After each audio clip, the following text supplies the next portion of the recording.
Assalomu alaykum, hurmatli tomoshabinlar. Bugun men juda muhim masalani tushuntirib beraman.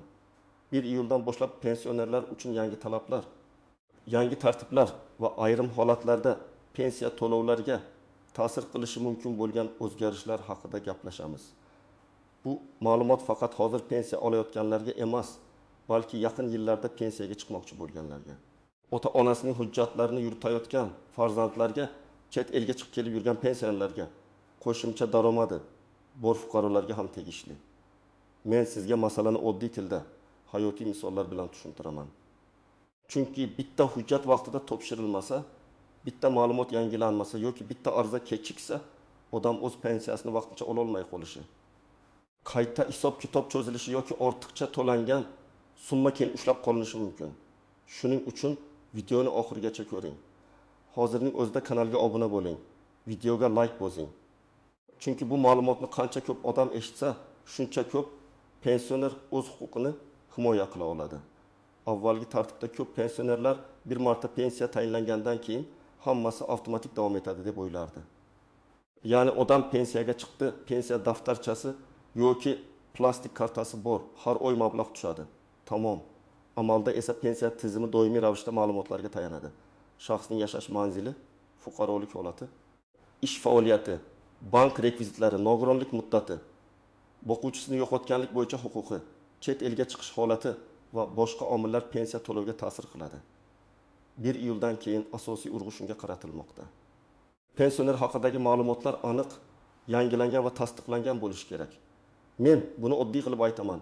Davlat organlari pensiya to'layotganda bu odam haqiqatan ham shu huquqqa egami? Uning holati o'zgarmadimi? Pensiya turi bo'yicha talablar saqlanib qolganmi? degan savollarga javob izlaydi. Agar ma'lumotlar tizimlarda to'g'ri bo'lsa, pensioner uchun muammo bo'lmaydi. Agar ma'lumotlarda nomuvofiqlik bo'lsa, shu joyda kechikish, tekshiruv yoki qo'shimcha hujjat talab qilinishi mumkin. Oldin ko'p narsa qog'oz hujjatlar, mahalla ma'lumotnomasi, mehnat daftarchasi nusxasi yoki pensionerning o'zi olib kelgan arizasiga bog'liq edi. Hozir esa ko'proq elektron bazalar, idoralararo ma'lumot almashinuv va bank tizimlari orqali tekshiruv kuchaymoqda. Bu bir tomondan qulay. Odam har bir ma'lumot uchun turli idoralarga yugurmasligi kerak. Lekin ikkinchi tomondan, bazadagi bitta xato ham odamning pensiya ishida savol tug'dirishi mumkin.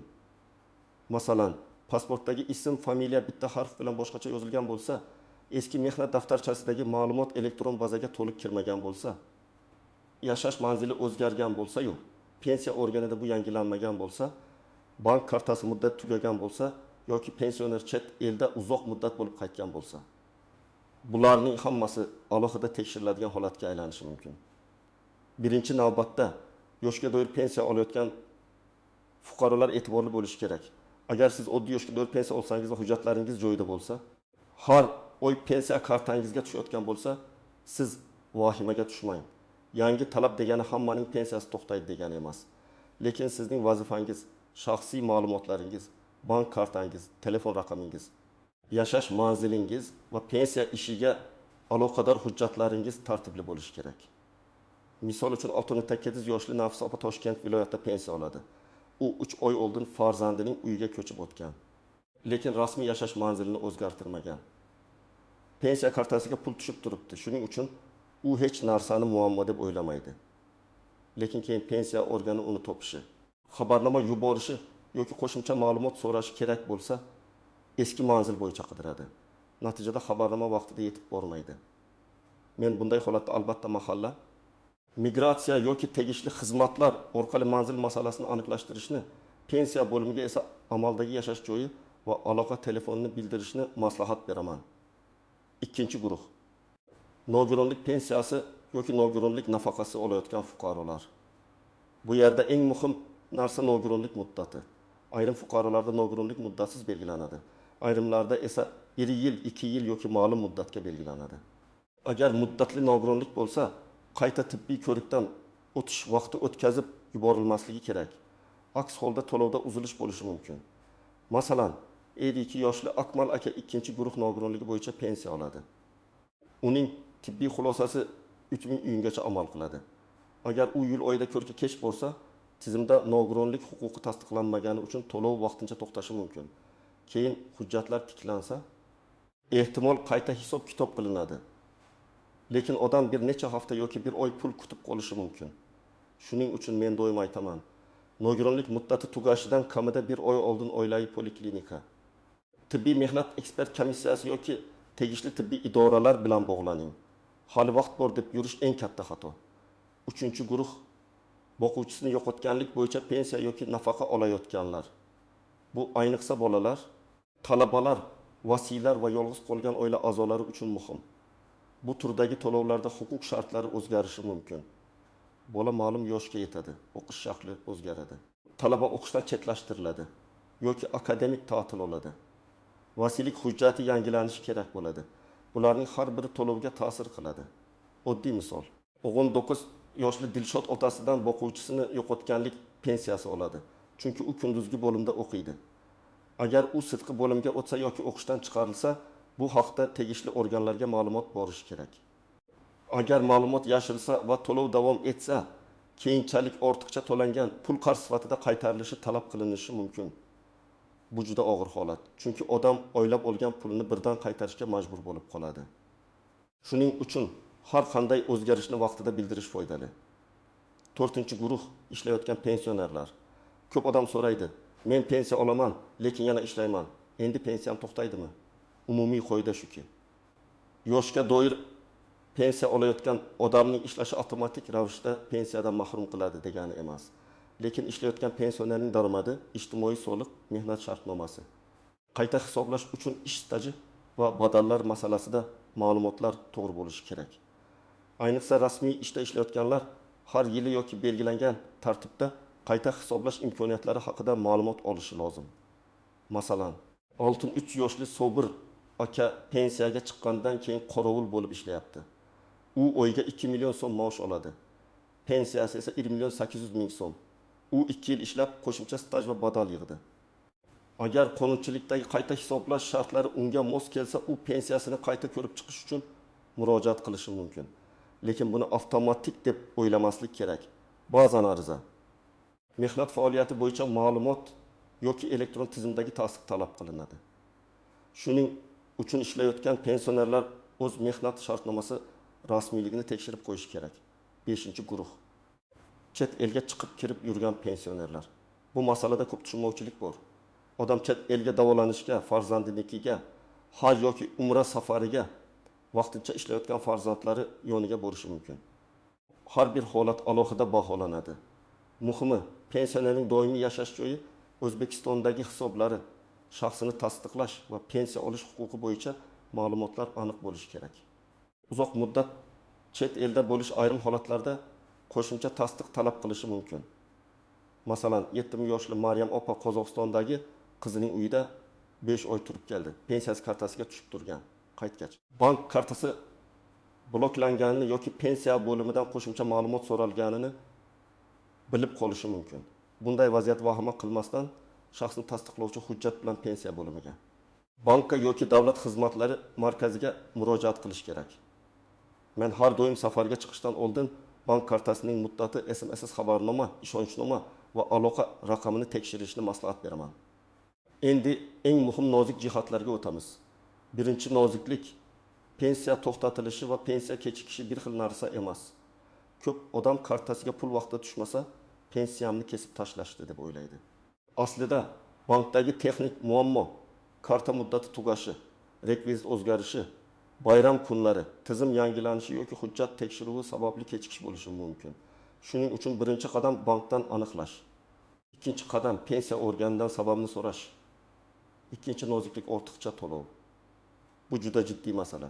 Agar pensioner biror o'zgarishni yashirsa yoki vaqtida bildirmasa, masalan, boquvchisini yo'qotganlik pensiyasida bola o'qishdan chiqib ketgan bo'lsa, nogironlik muddati tugagan bo'lsa, pensioner vafot etgandan keyin karta orqali pul yechilgan bo'lsa, keyinchalik bu mablag' ortiqcha to'lov deb topilishi mumkin. Ortiqcha to'lov esa qaytariladi. Ayrim hollarda oyma-oy ushlab qolinadi. Ayrim hollarda sud tartibida undirilishi mumkin. Shuning uchun baribir bilmaydi degan fikr pensioner oilasiga katta zarar keltiradi. 3-noziklik, ishonchnoma orqali pensiya olish. Ba'zi pensionerlar o'zi yurishga qiynaladi. Kasal bo'ladi yoki boshqa hududda bo'ladi. Farzandi, qarindoshi yoki qo'shnisi ishonchnoma bilan pensiyani olib turadi. Bu qonuniy tartibda bo'lsa muammo yo'q. Lekin ishonchnomaning muddati, notarial tasdiqi, pensionerning tirikligi va roziligi masalasi juda muhim.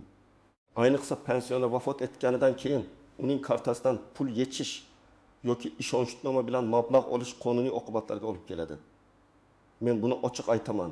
Bunday pul oilaga baraka olib kelmaydi. Aksincha qarz va mas'uliyat olib keladi. 4-noziklik, familiya, ism va tug'ilgan sana xatolari. Eski hujjatlarda lotin va kiril yozuvlari aralash bo'lgani uchun ko'p odamlarda farq bor. Masalan, pasportda Jo'rayev, mehnat daftarchasida Jo'rayev, diplomda Jo'rayev bo'lishi mumkin. Bunday xatolar pensiya tayinlashda, qayta hisoblashda yoki arxiv ma'lumotlarini topishda muammo chiqaradi. Agar sizda shunday holat bo'lsa, oldindan hujjatlarni solishtiring. Kerak bo'lsa, FHDYO, arxiv, sobiq ish joyi yoki sud orqali tegishli tasdiqlar olinadi. Bu ishni oxirgi kunga qoldirmang. 5-noziklik mehnat staji. Pensiya miqdori ko'p hollarda ish staji va ish haqi ma'lumotlariga bog'liq. Ayrim odamlar men 35 yil ishlaganman dedi, lekin hujjatda 22 yil chiqadi. Nega? Chunki ayrim yillar norasmiy ishlangan, ayrim korxona yopilgan. Mehnat daftarchasida muhr yo'q, buyruq raqami yozilmagan yoki arxivda ma'lumot topilmagan. 1 iyuldan keyingi talablarning mohiyati ham shunday. Tizim aniq dalilni ko'radi.